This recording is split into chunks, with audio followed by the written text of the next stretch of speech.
dos locais de trabalho, os telecentros não funcionam, poderiam funcionar, ser muito mais ampliados, mas não funcionam, né? Então, é uma questão importante. Segundo lugar, a questão do tempo. Quer dizer, nem todos têm tempo, e aí é uma questão que nós temos que nos perguntar, bom, mas então, porque se nós pegarmos, por exemplo, nos municípios, aqueles que participam das assembleias, ou da Ágora, né? É bom dizer aqui, mais uma vez, a questão da remissão que fez o colega Carrion, né? Que na Grécia Antiga eram os proprietários que participavam das assembleias. Portanto, o trabalho não era com eles. Eram os escravos e a economia doméstica eram as mulheres. Agora, tem pessoas que trabalham, né? Então, nós temos que também pensar na questão do tempo. O tempo da participação... Luciano, pelo amor de Deus, tu não conhece a Grécia Antiga. Tu me dizer isso é uma impropriedade, um absurdo. Que não trabalhavam, alguns não trabalhavam. Era uma sociedade dividida em classes. Como é que tu diz uma barbaridade dessas? Tu não conhece história, meu amigo. Perdão, colega Carrion, Posso aceitar uma coisa dessas? eu penso que nós estamos em diálogos do Rio Grande do Sul. Não, tudo bem, então fiz o diálogo. Tá bom. Está aceito. Tá bom. Está aceito. Pela bibliografia que modestamente eu conheço, a grande parte dos proprietários, cujas assembleias não passavam de 3.000 pessoas, né, que não se pode idealizar a Grécia Antiga, né, eram divididos em classes, sim, mas, né, eu não vou entrar, desculpa, porque eu gostaria de abordar o meu tema aqui, tá? Mas podemos discutir melhor depois. Bom, acho que o contraditório é muito importante. O fato é que eu gostaria de frisar que nós não devemos demonizar ou achar de antemão que as novas tecnologias de informação são antidemocráticas, ou que elas são individualistas. Quer dizer, estudos atuais sobre a internet, talvez eu poderia dizer isso sobre, talvez o teu conhecimento, Carrion, talvez tu não conheça muitos estudos sobre a questão das novas tecnologias de informação, mas o fato é que elas não são só individualistas. Elas podem ser, mas não só. Há um grande processo interativo por meio das novas tecnologias de informação.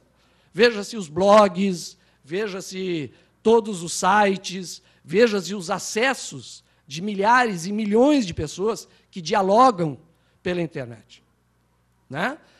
E me parece o seguinte, uma outra potencialidade, né, é a questão da informação. Eu acho que aí sim é uma grande questão importante, embora a gente não possa idealizar. Mas é a questão da informação.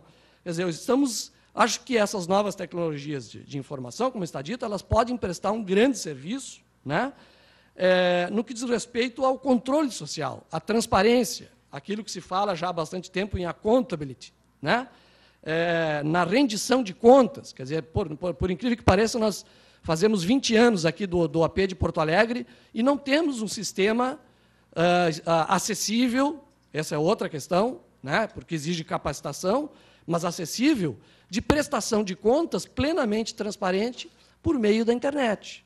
Essa tentativa ela não vingou, ela foi fracassada, né?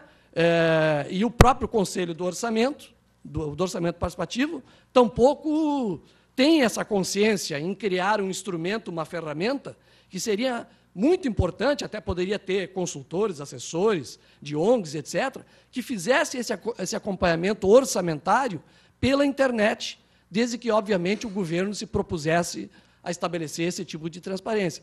Eu cito aqui um exemplo, acho que é uma questão bastante interessante, até para ser pensado em nível estadual, que é a criação do Observatório da cidade de Porto Alegre, fruto da Rede Urbal, por meio do Observatório Internacional de Democracia Participativa, sediado em Barcelona, onde foram criados observatórios locais.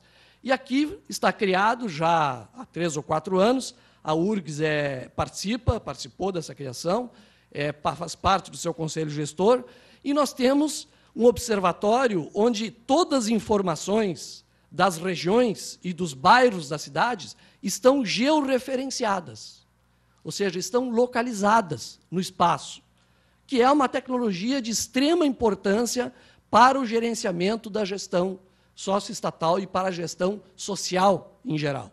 Quer dizer, me parece que isso seria extremamente interessante pensar também em nível estadual, com a qualidade das informações que nós temos, por exemplo, que a FEE produz, com a qualidade que as universidades produzem, com o saber popular nas regiões do Estado que são produzidas, nós poderíamos ter um belo observatório, né, que subsidiasse as políticas públicas e que subsidiasse a participação.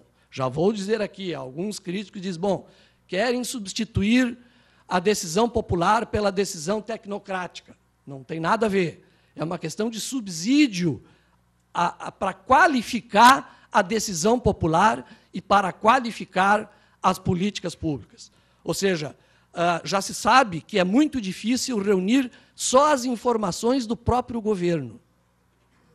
Quem trabalha em governo sabe disso. Agora, nós podemos reunir e devemos reunir numa mesma região, por exemplo, do Estado, todas as informações de infraestrutura, de serviços, de organizações não governamentais, de movimentos sociais, ou seja, reunir o conjunto das informações para que isso subsidie a própria discussão sobre o desenvolvimento local, subsidia a discussão sobre a democracia participativa, subsidia a discussão sobre as decisões populares e governamentais a serem tomadas. Então, acho que essa é uma ferramenta de fundamental importância que qualifica a democracia.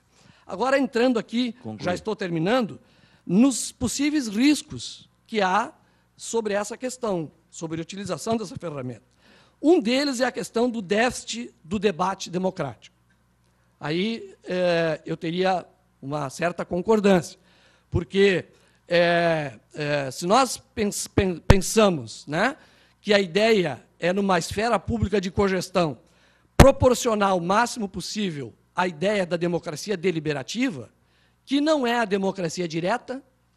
Aliás, eu não entendo o orçamento participativo como democracia direta, acho que é um conceito equivocado, ele leva à mitificação do processo. Por quê? Porque o próprio orçamento participativo ele tem momentos de participação direta, mas ele tem elementos de eleição de representantes.